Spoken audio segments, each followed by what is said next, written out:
The transport ship landed on Nexus Prime with a loud crash that made all the passengers grab their seats. Hana Kim looked out the small window and saw the most amazing thing she had ever seen in her life. The Galactic Defense Academy stood like a giant crystal mountain reaching up into the purple sky. The building was so tall that clouds formed around its middle parts, and the top disappeared into the atmosphere. She picked up her old bag and walked down the ramp with shaky legs. This was her chance to prove that humans could be warriors just like any other species in the galaxy.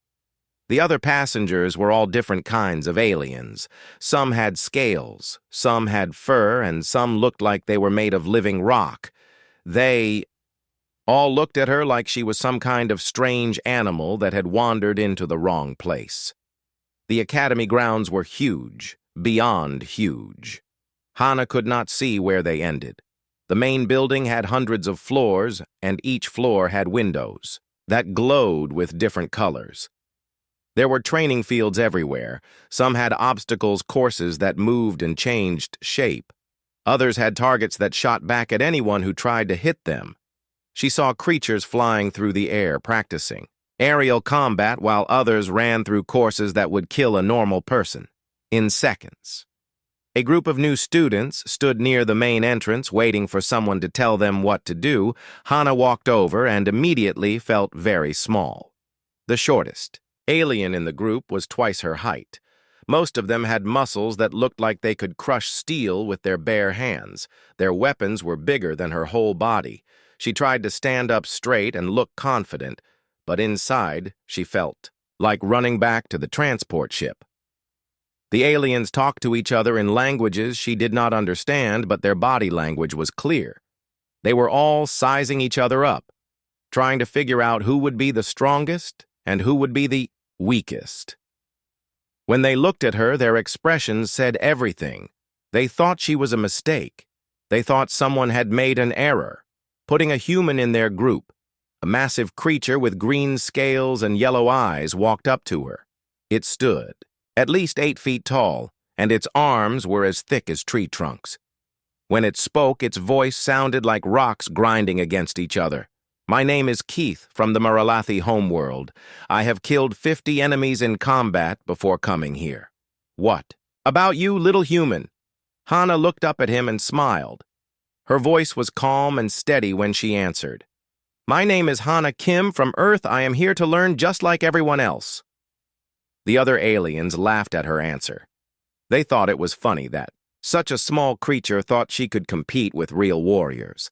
Keth showed his teeth, which were sharp like knives, and shook his head. Humans are prey animals on most worlds, little one. This academy is for predators. You should go home before you get hurt. Before Hana could answer, a loud voice echoed across the training grounds. All the new students turned to look at the main entrance. A creature that made Keth look small was walking toward them. This was clearly their instructor. His scales were dark blue and covered with scars from many battles. One of his eyes was white, which meant it had been damaged in a fight. His claws scraped against the ground with each step. I am Instructor Thoradin. The alien announced in a voice that could be heard across the entire courtyard. You are here because someone thinks you have potential to become warriors in the Galactic Defense Force. Most of you will fail. Most of you will go home crying to your parents. Most of you are wasting my time. His yellow eyes moved across the group of new students, stopping for a moment on each one. When he looked at Hana, his expression did not change, but she felt like he was looking right through her skin and bones to see what was inside. This academy has trained the greatest warriors in the galaxy for 300 years. Our graduates lead armies, conquer planets, and die glorious deaths in service to the greater good. If you are here to play games or make friends, you can leave now.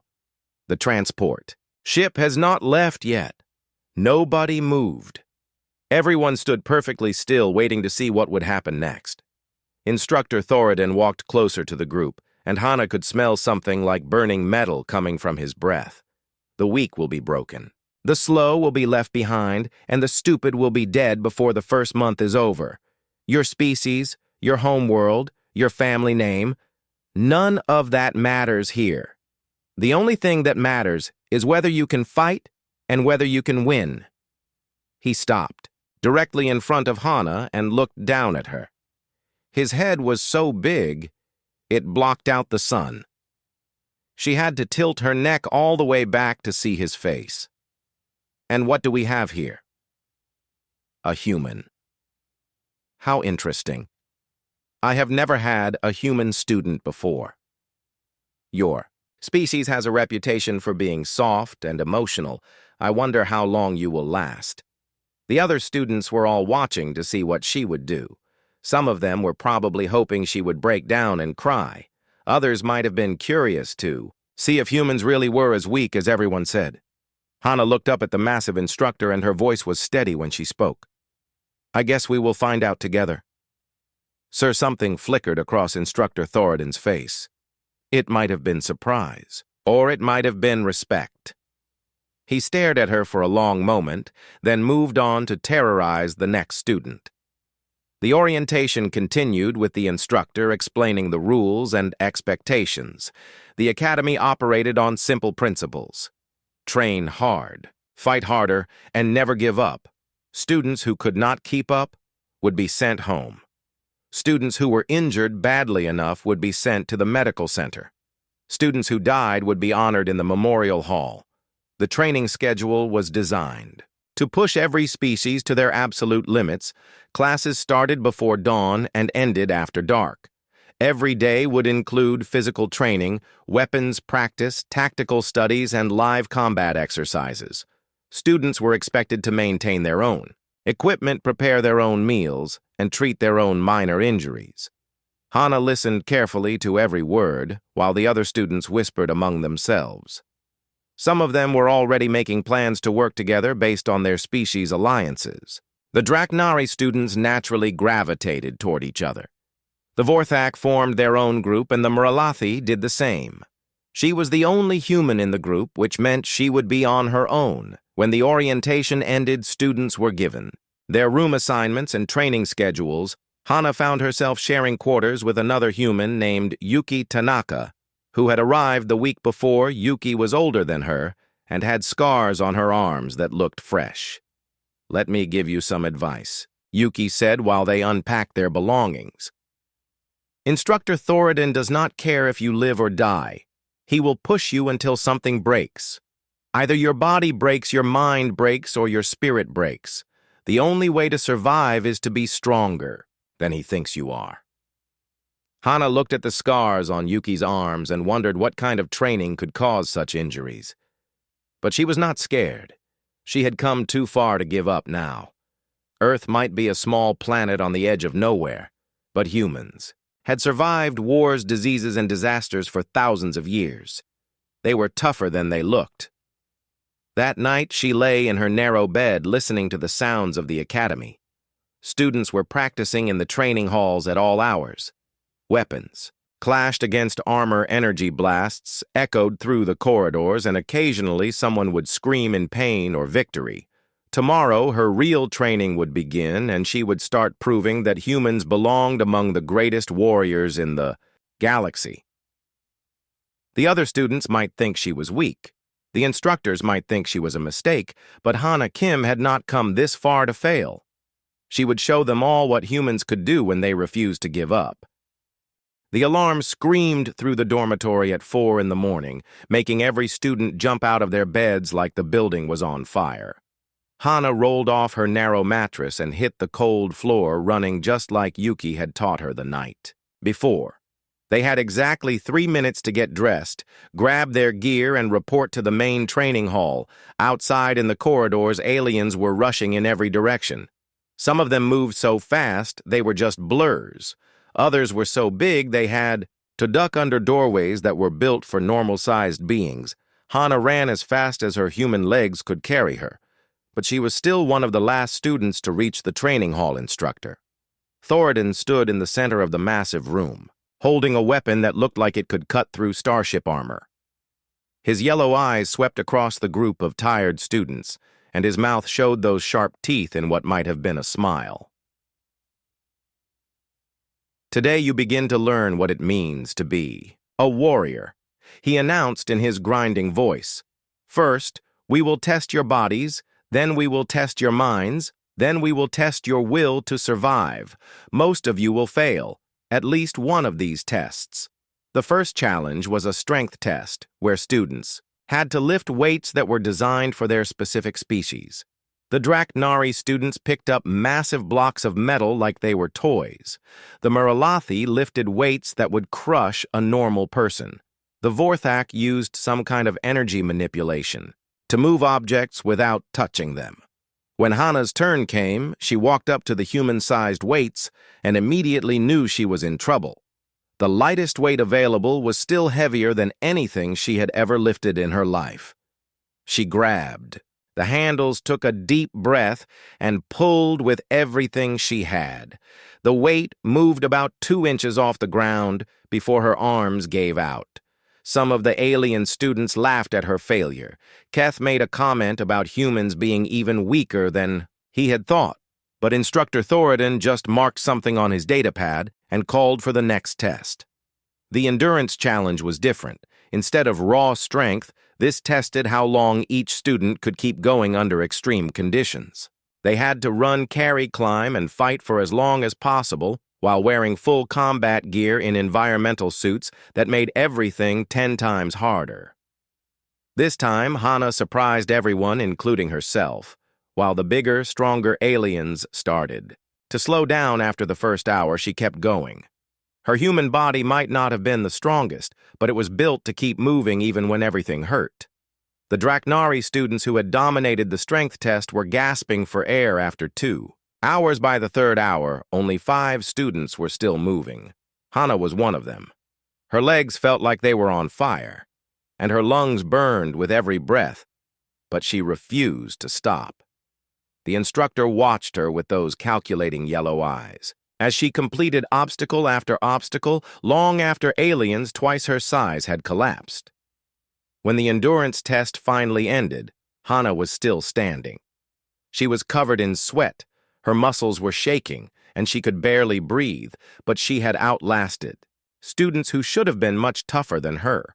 Some of the aliens looked at her with new interest, while others seemed confused by what they had seen. The weapons training that followed was where Hana really started to shine. They were given different types of weapons from across the galaxy and told to demonstrate their skills. Each species had traditional weapons that matched their natural abilities. The Draknari used massive swords that could cleave through armor. The Muralathi preferred quick blades that matched their speed. Hana picked up each weapon they gave her and something strange happened. Her hands seemed to know exactly how to hold each one. The balance, the grip, the way to move with the weapon instead of fighting against it. Within minutes of touching a Vorthak energy staff, she was spinning it like she had trained with it for years. When they handed her a traditional Muralathi claw blade that was supposed to be impossible for other species to use properly, she adapted her human fighting style to work with the weapon's unique properties. She moved like she was dancing, but every movement was a deadly strike that could have killed a real opponent. Instructor Thoradin stopped the other tests to watch her performance. His scarred face showed something that might have been surprise, as Hana demonstrated techniques with weapons she had never seen before. She was not the strongest student or the fastest, but she understood combat in a way that seemed to come from somewhere deep inside her human nature. The day continued with tactical exercises where students had to solve military problems using their intelligence instead of their physical abilities. They were given scenarios where they had to rescue hostages, capture enemy positions, or defend strategic locations using limited resources. While other students relied on the natural advantages of their species, Hana approached each problem like a puzzle to be solved. She thought about the psychology of enemies, their likely reactions, and the unexpected strategies that might catch them off guard. Her solutions were often completely different from what the alien students suggested, but they worked. During one exercise, she was asked how she would capture a Fortified position, defended by superior numbers. Instead of suggesting a direct assault like the other students, she proposed a plan that used deception, misdirection, and psychological warfare to make the enemies defeat themselves. The instructor awarded her the highest score of the day. By evening, Hana was exhausted, but she had proven something important to herself and to the other students. She might not be the biggest or the strongest, but humans had their own advantages. The other species had evolved on worlds where their natural gifts were enough to survive. Humans had evolved on a planet that tried to kill them every single day. That night in the dormitory, Yuki helped her treat the cuts and bruises from the day's training. Her roommate had been watching the training exercises, and she had advice about surviving Instructor Thoradin's methods. "He is testing more than your fighting skills," Yuki explained while bandaging a cut on Hana's arm. "He wants to know if you can think under pressure, adapt to new situations, and keep going when everything seems hopeless. Those are the qualities that make great warriors, not just big muscles or sharp claws." Hana looked at her reflection in the small mirror above her bed. She looked like she had been in a fight with a starship and lost. But her eyes were bright with determination, and her hands were steady. Despite everything the other students had said about humans being weak, she was still here. She was still standing tomorrow would bring. New challenges, new tests, and new opportunities to prove herself. The alien students might have natural advantages, but Hana was beginning to understand that humans had something else. They had the ability to adapt to survive against impossible odds, and to find ways to win even when they should have lost.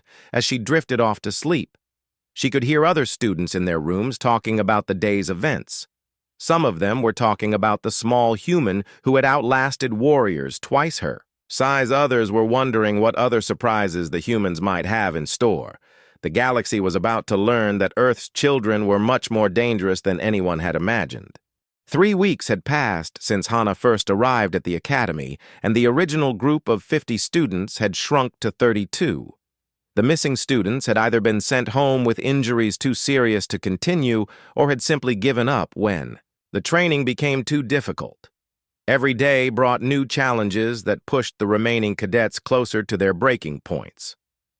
The morning started with combat simulations in the academy's most advanced training rooms. These were not simple target practice or obstacle courses.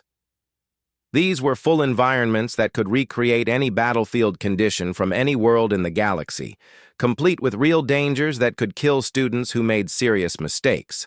Hana found herself paired with a Draknari student named Rex for a urban warfare simulation. They were dropped into a perfect recreation of a war-torn city where enemy fighters could be hiding behind any corner or inside any building.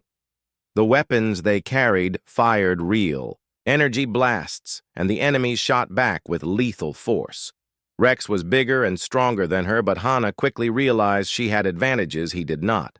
Her human ears could pick up the subtle sounds that warned of approaching enemies. Her eyes caught movements in shadows that his reptilian vision missed. Most importantly, her human brain processed patterns and made connections faster than his species. Optimized mind, when 3 enemy fighters attacked them from an alley, Rex charged forward with typical Draknari aggression, roaring a battle cry and firing his weapon wildly. Hana stayed calm and watched the enemy's movements for 2 seconds before acting. She noticed that one fighter favored his left leg, that another kept glancing toward a specific building, and that the third was positioned to retreat rather than advance. Instead of following Rex into the obvious trap, she circled around through a damaged building and attacked the enemies from behind. While Rex was pinned down by their covering fire, Hana eliminated all 3 fighters with precise shots that targeted their weak points. Her tactical thinking had turned a potential disaster into a complete victory. Instructor Thoradin reviewed the simulation recordings with both students afterward. His scarred face showed no emotion as he analyzed their performance, but his words carried a clear message. "Rex, you fought like a warrior from the old stories, brave, loud, and stupid. You would have died if your partner had Not saved you. Hana, you fought like a predator, patient, calculating, and deadly. You understood the battlefield before you entered it. The other students began to notice Hana's consistent success in tactical exercises while they relied on their natural physical advantages. She used her human ability to think several moves ahead, like a chess player who could see the entire game while others focused on single pieces. During weapons practice, she demonstrated an almost supernatural ability to learn new fighting techniques. By watching an instructor demonstrate a move, once she could reproduce it and often improve upon it. Her human muscle memory and pattern recognition allowed her to adapt fighting styles from different species into a unique, hybrid approach. The real test came during a team exercise where students were divided into groups to capture territory from each other. Hana found herself leading a squad of mixed species against Keth's team, which had more members and stronger individual fighters. Instead of trying to match their strength, she developed a strategy based on misdirection and superior positioning. Her team used hit-and-run tactics that frustrated their opponents. Whenever Keth's fighters tried to corner them, they would disappear and strike from a completely different direction. Hana had studied each enemy fighter's personal combat style and predicted their reactions to different situations. She knew exactly how they would respond to threats. The exercise ended with Keth's supposedly superior team completely outmaneuvered and defeated. His fighters were stronger, faster, and better armed, but they had been beaten by superior tactics and psychological warfare. When Instructor Thoradin announced the results, there was stunned silence from many of the alien students. After the exercise, Keth approached Hana with anger burning in his cat-like eyes. His pride had been damaged by losing to what he considered an inferior opponent, and he was looking for an explanation that would let him save face. "You used tricks and deception," he snarled at her, showing his sharp teeth. "Real warriors fight with honor and strength, not with sneaky human tactics." Hana looked up at him calmly. Her voice was steady. When she replied, even though he was twice her size and clearly angry enough to attack her, "I used intelligence and strategy. If you think those are tricks, then maybe you are not as good a warrior as you believe you are." The confrontation might have escalated into violence, but Instructor Thoradin's voice cut across the training room like a blade. His words were directed at Keth, but loud enough for everyone to hear. "In real combat, there is no honor in dying stupidly. There is no glory in losing, because you were too proud to think the enemy will use every advantage they have. If you refuse to do the same, you will be dead, and your honor will not bring you back to life." That evening, during the meal period, Hana sat with Yuki and found herself surrounded by other students who wanted to understand how she had defeated Keth's team. Some of them were genuinely curious about human tactics. Others seemed to be reconsidering their opinions about her species' capabilities. A young Vorthak named Lin asked her to explain her strategy. Hana described how she had observed each enemy fighter during previous training sessions, noting their preferred tactics, their strengths, and most importantly, their predictable patterns of behavior. "Humans are good at seeing patterns," she explained to the mixed group of aliens. "We have to be, because our world tries to kill us in so many different ways. We learn to spot danger before it becomes obvious. We learn to think like our enemies so we can predict what they will do." The alien students exchanged glances as they processed this information. They were beginning to understand that humans might have developed capabilities that their own species had never needed. The galaxy was full of worlds where being big and strong and fast was enough to survive. Earth apparently required something more. As the weeks continued, Hana's reputation grew among both students and instructors. Her tactical victories became legendary, and her ability to adapt to any situation made her a sought-after partner for team exercises. Even students who had initially dismissed humans as weak began to treat her with respect, but success brought new challenges. Other students who resented her achievements began to work together to make her training more difficult. Some instructors seemed determined to find her breaking point by giving her increasingly dangerous and unfair tests.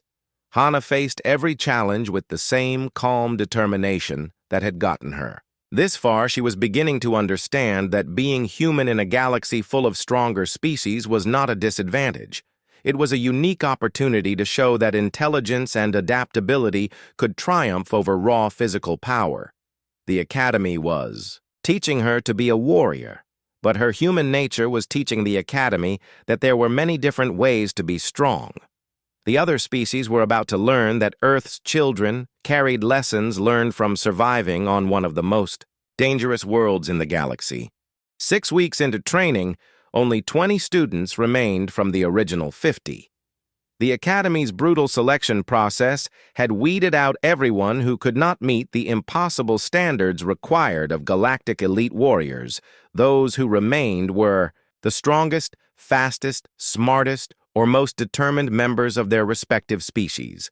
They were also completely exhausted. Hana had earned a reputation as the most unpredictable fighter in her class.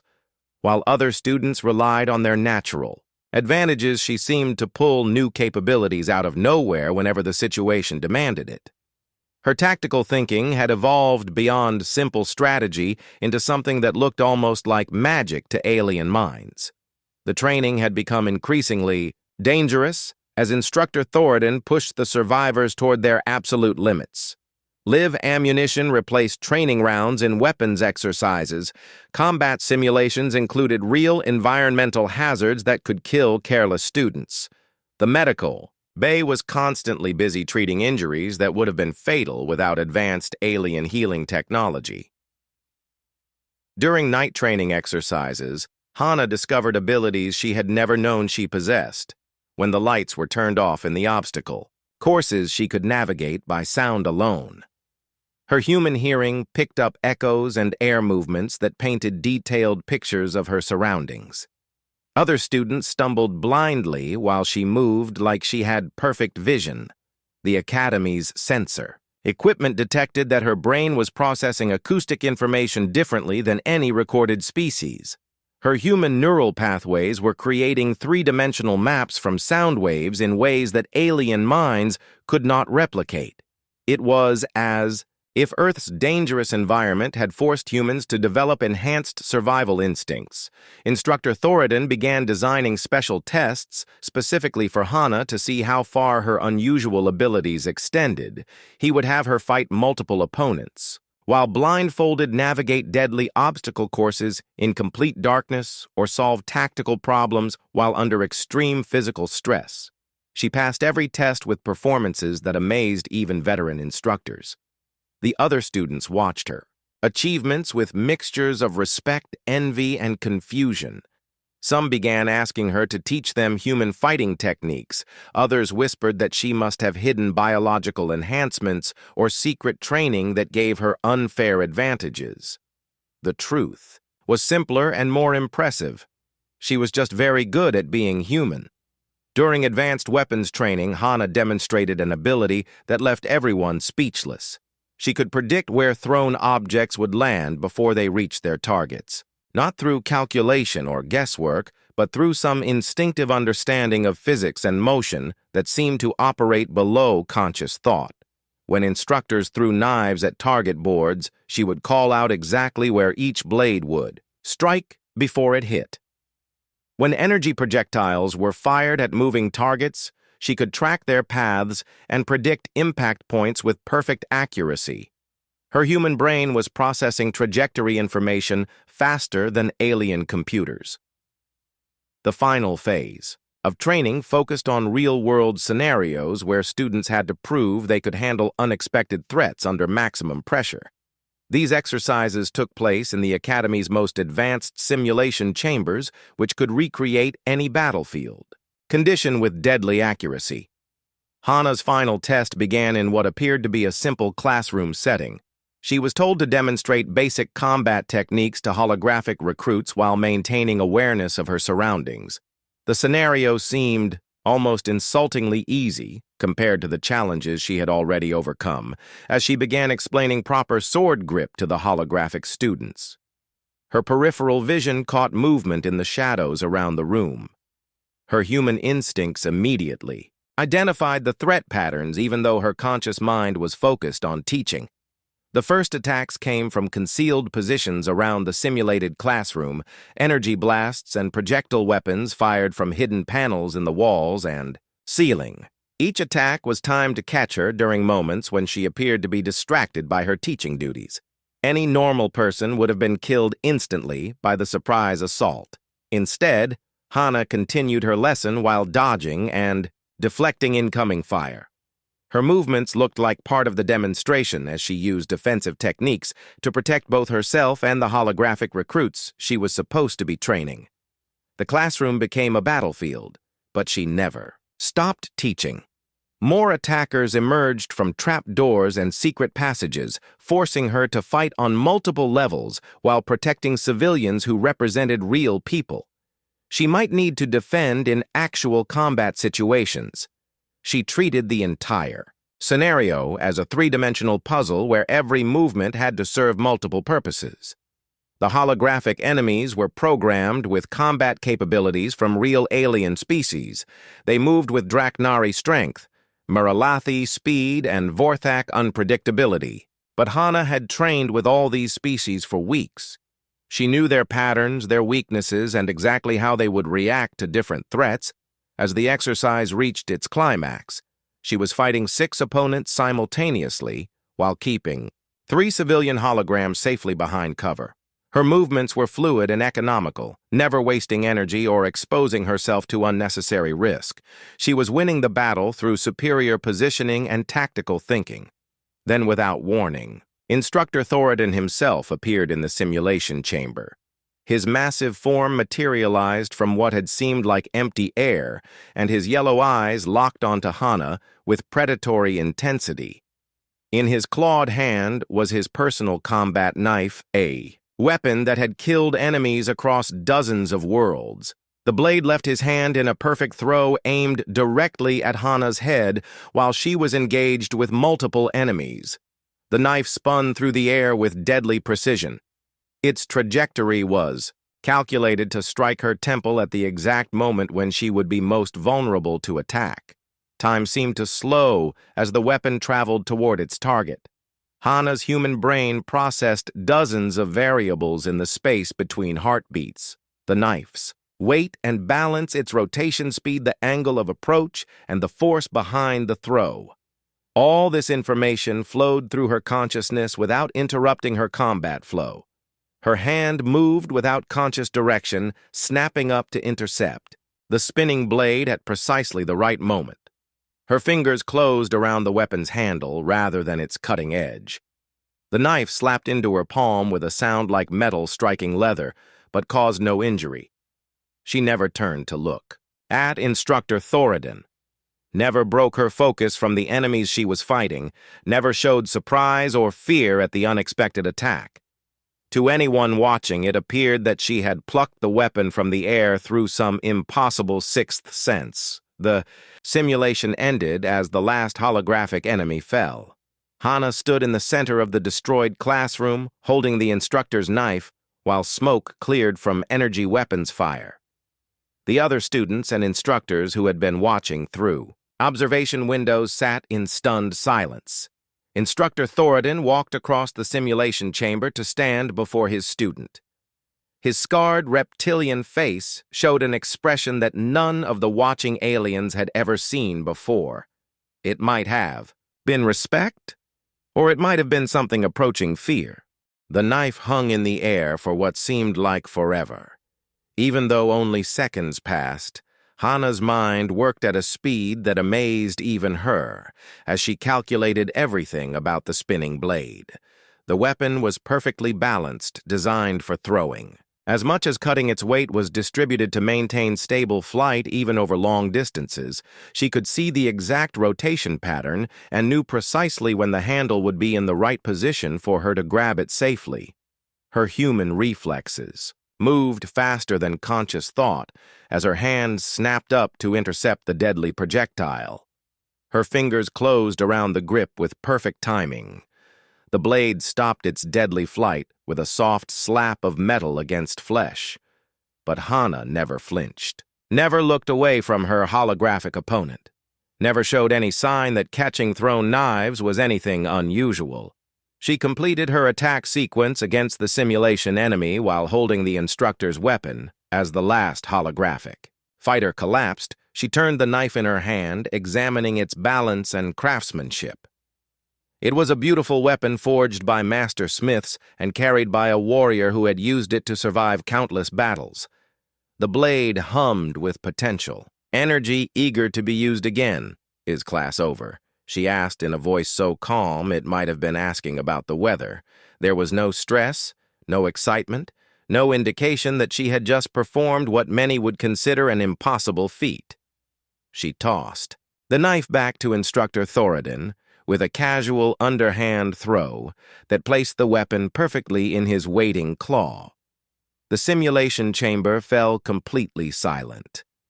Every instructor, every student, every observer who had witnessed the demonstration sat frozen in disbelief.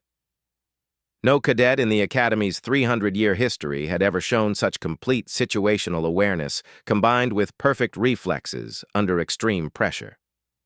Instructor Thoradin caught his knife and examined it carefully.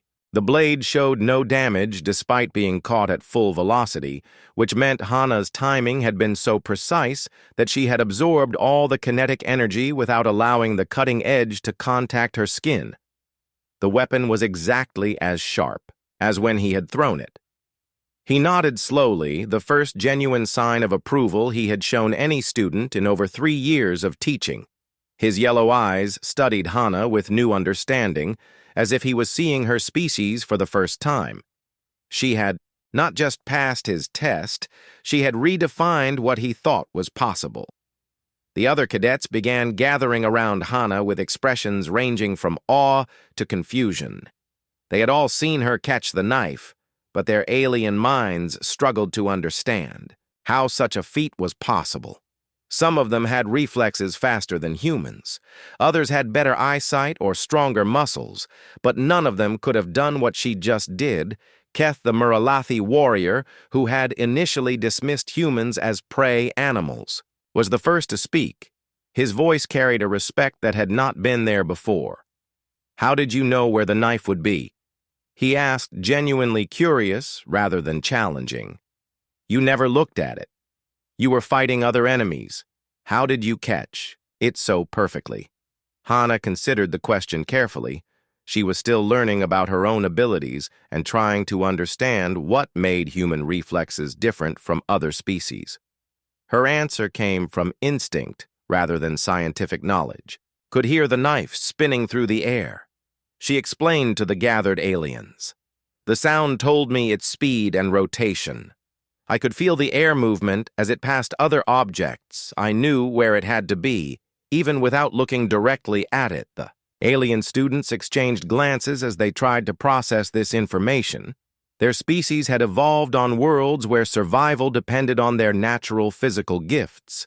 Humans apparently had evolved on a world that required them to develop abilities. That other species never needed. Yuki arrived at the simulation chamber, having heard about her roommate's performance from other students. She grinned with pride as she saw Hana surrounded by aliens who were finally showing proper respect for human capabilities. The galaxy was learning that Earth's children were much more dangerous than anyone had imagined. That evening in the dormitory, Hana found herself the center of attention, as students who had previously ignored her now sought her advice on combat techniques. Her demonstration had proven something important. Humans might not be the biggest or strongest species, but they had abilities that could not be replicated by alien technology. Lin, the young Vorthak, approached her with a question that had been bothering many of the students. "Are all humans like you?" she asked with genuine curiosity. "Can your species really predict attacks they cannot see and move faster than conscious thought allows?" Hana thought about her answer carefully. She was beginning to understand that she represented her entire species to these aliens, and her words would shape their opinions about humans for years to come. "Humans are survivors," she said finally. "We come from a world that tried to kill us. Every day for millions of years. We had to develop abilities that helped us stay alive when everything else was bigger, stronger, and faster than us. We learned to think quickly, adapt constantly, and never give up, even when defeat seemed certain." The gathered students listened intently as she continued speaking. They were hearing about Earth for the first time from someone who had actually lived there, rather than from academic reports or military briefings. "Our planet has weather that can destroy cities, predators that hunt in packs, diseases that spread faster than we can cure them, and natural disasters that happen without warning. We survived all of that by becoming very good at noticing things that other species might miss. We see patterns, predict dangers, and react to threats before they become obvious." Some of the alien students began to understand why humans had been admitted to the academy. Despite appearing physically inferior to other species, they brought capabilities that could be valuable. In military situations, their enhanced pattern recognition, tactical thinking, and survival instincts made them uniquely suited for certain types of combat instructor. Thoradin arrived at the dormitory to speak with Hana privately. The other students quickly made themselves scarce, knowing better than to interfere when the massive Draknari wanted a private conversation. His scarred face showed an expression they had never seen before. "You have exceeded every expectation I had for your species," he told her in his grinding voice. "Your performance today will be studied by military strategists across the galaxy. They need to understand what humans are capable of in combat situations." He paused and looked directly into her eyes with those calculating. "Yellow orbs. Tomorrow you graduate with the highest combat rating in Academy history. Your fellow students will go on to serve as officers in the Galactic Fleet, but you have a different destiny waiting. The High Command wants to meet you personally. They have questions about human capabilities that only you can answer." As Hana prepared for sleep that night, she reflected on her journey from unknown human to recognized warrior. She had proven that her species belonged among the galaxy's elite fighters, not despite their apparent weaknesses, but because of their unique strengths. Earth had produced children who could think, fight, and survive in ways that amazed even the most advanced alien civilizations. Graduation day arrived with ceremonies that could be seen from orbit, as ships from dozens of worlds came to witness the Academy's latest class of elite warriors. The remaining 20 students stood in perfect formation wearing dress uniforms that represented their species' military traditions. Each had survived training that killed or broke thousands of others. Admiral Korvash, Supreme Commander of the Galactic Defense Force, stood at the podium addressing the gathered crowd of officials, diplomats, and military leaders.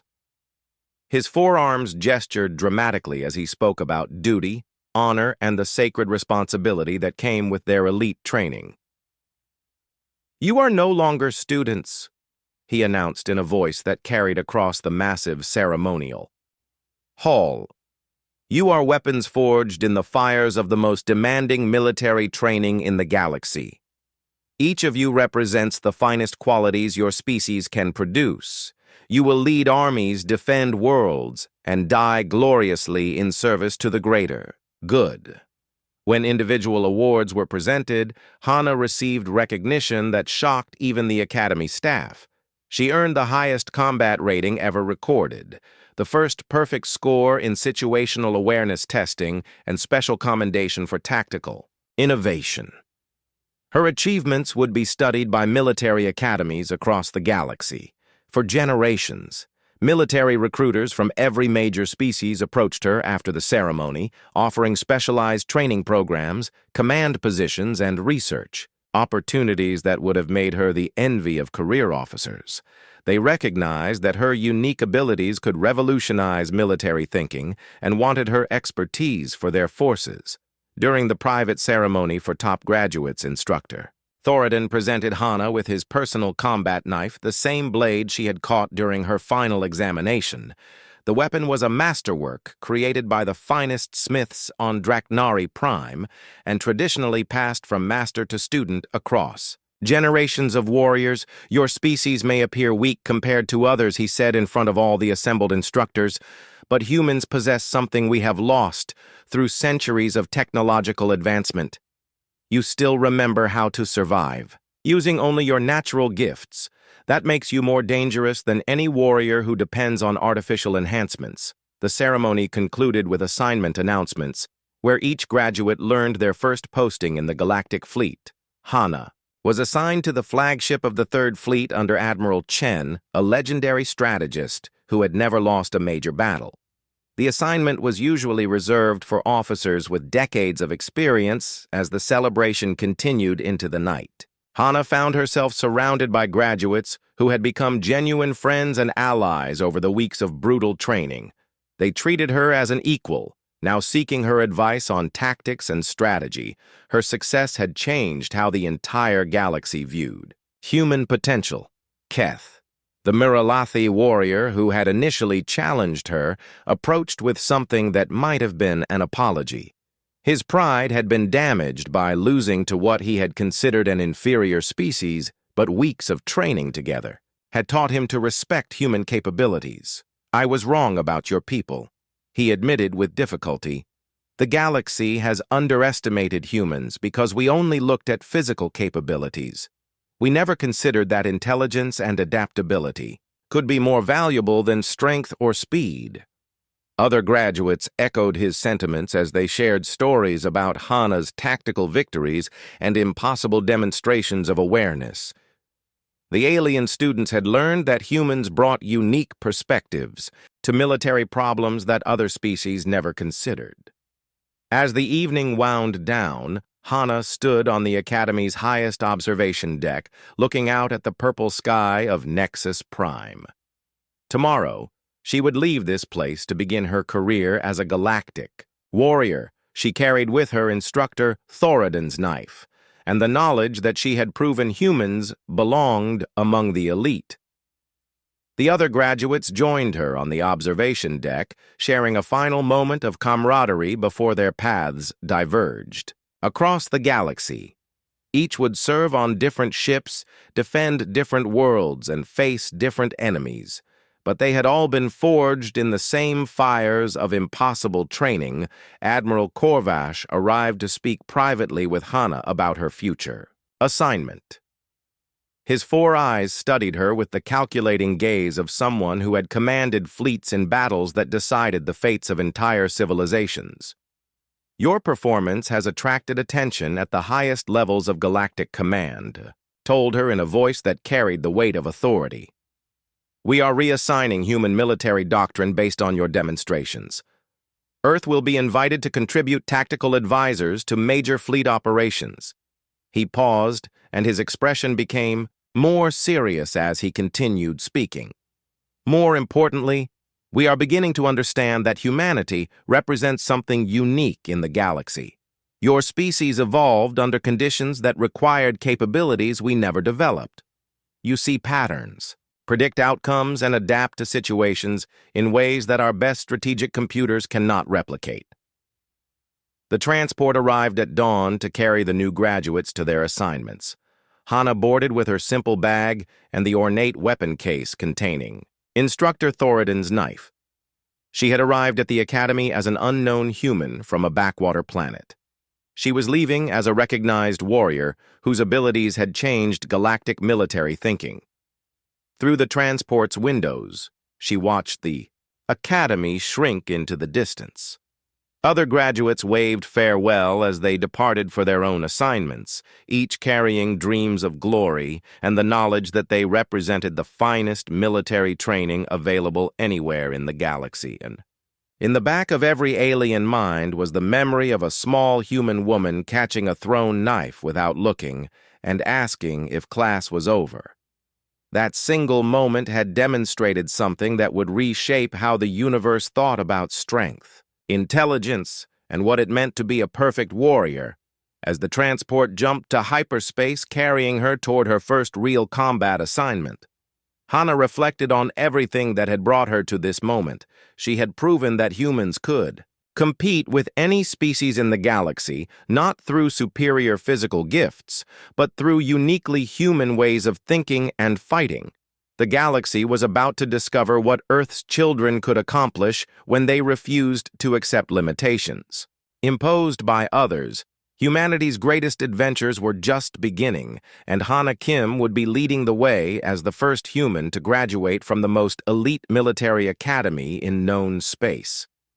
Her fellow graduates would remember this moment for the rest of their careers. The day they learned that the most dangerous warriors in the galaxy might not be the biggest or the strongest or the fastest. They might be the ones who had learned to survive on a world that tried to kill them every single day and emerged stronger because of it.